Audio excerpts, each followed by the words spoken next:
Welcome back. It's been a while since I've uploaded something. I've got a fair amount of stuff to edit, but I don't really have the time to do it. So I'm going to shoot this video in close to one take, get it uploaded, and we'll be all set. So today I'm sitting here on my trailer. It's hooked to my truck. I've got kind of a little bit of an addiction going on maybe right now. I just keep buying snowmobiles. I'm not really sure why. I shouldn't be. I really shouldn't. But they just keep showing up. So I keep finding deals and I keep buying them. So I've got two of them sitting behind me right now. I've got some other ones that are not here. So I am currently in southern Michigan and I don't have my whole stash of toys with me. So these are just things that I picked up in the last couple weeks. Hopefully my family's not really watching this because, you know, I've got a couple of kind of like odd, maybe a little bit rare sleds behind me, and I'm not really sure what I'm going to do with them. I actually purchased both of them with the assumption that I was going to take the suspension out, use it on my snowmobile that I currently had, and then go from there. Well, it turns out this red one behind me, I got it home, put a set of plugs in it, started it up, and it runs. It's over oiling like crazy, so there's something going on with the oil pump. Oil pumps are like 20 bucks on the internet, so I don't know. It needs a pipe and it needs an oil pump from what I can tell so far. I also think it's got an air leak. Could be a carb boot, could be a crank seal, I'm not really sure.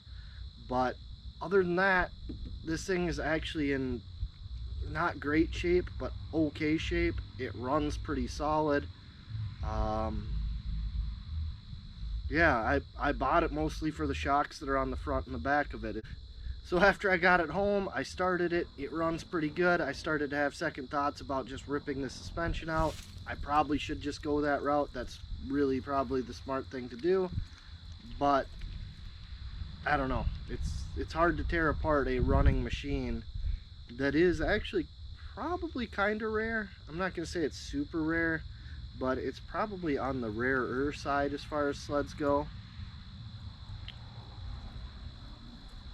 So after that, I started looking around for other sleds that I could take suspension out of for my Formula 3.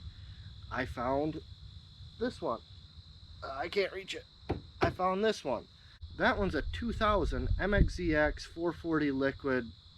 Would have been like the cross-country race or snowcross sled.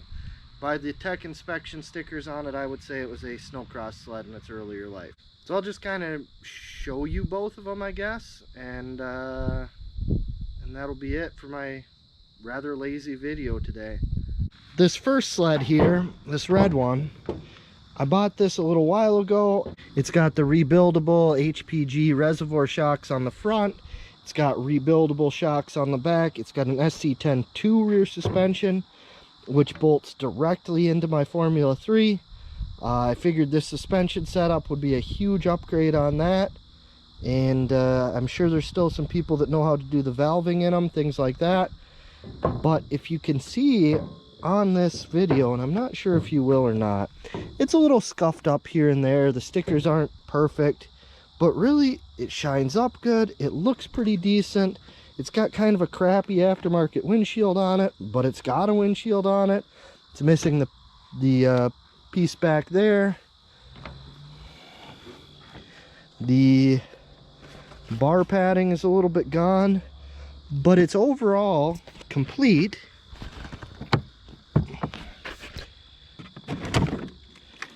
Now, you'll see oil everywhere, and if I start this thing, it's gonna smoke like crazy, but it probably will start.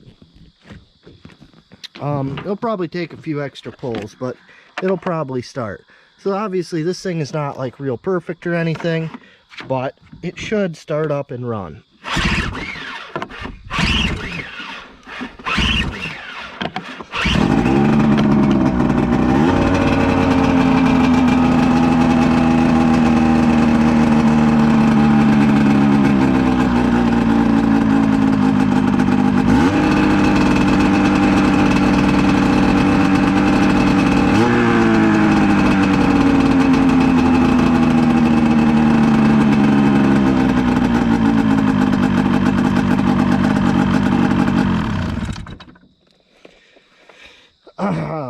So clearly it smokes real bad. There's oil everywhere. I really think the oil pump is giving just too much oil. The pipe has some holes in it. I'm not really sure what I'm gonna do with this. But if you look at it, like the seat's in decent shape, the tunnel's straight, it's really not that bad of a sled.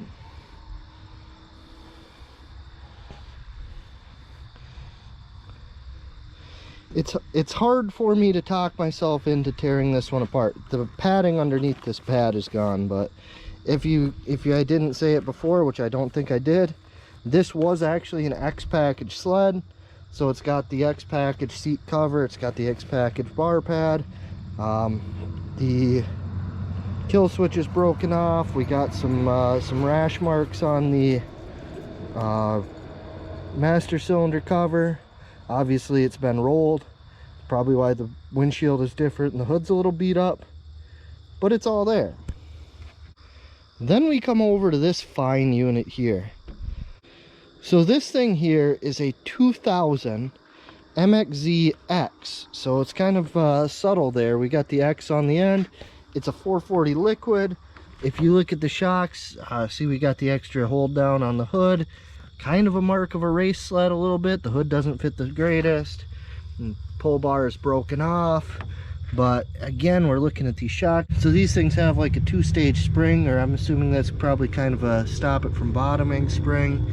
Again, rebuildable, remote reservoir, all that good stuff.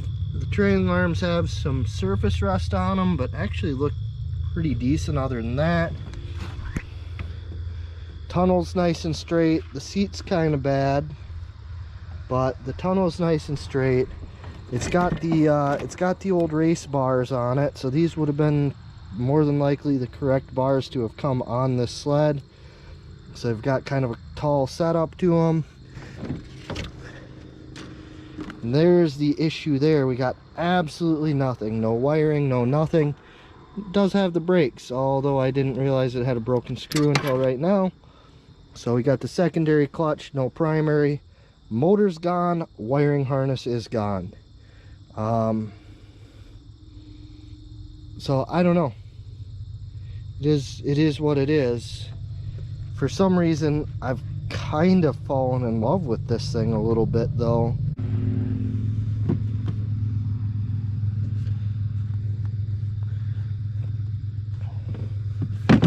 So honestly, what I really want to do, and this is not going to happen unless I get a huge influx of cash that I'm not expecting, but what I'd really like to do is put like a modern 850 E-Tech in here, have the fuel injection, the decent fuel economy, and like 155 horsepower.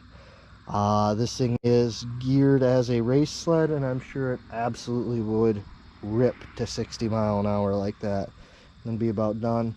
I've also got some different gearing and chain. I'm sure I could swap something out and figure out a way to make it run a little bit more trail friendly.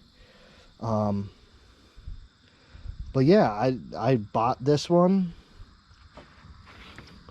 So I bought this red one. I was going to take the suspension off it for my Formula 3. It runs. It's not perfect, but it runs. Yeah.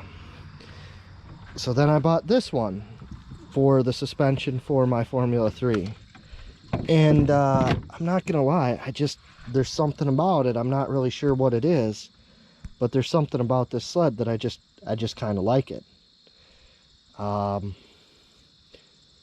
So I don't know. I have a triple with all the wiring harness. I could I shouldn't say very easily. I could put a triple motor in it. I don't remember if there was bracing up top on these things or not. It doesn't look like it.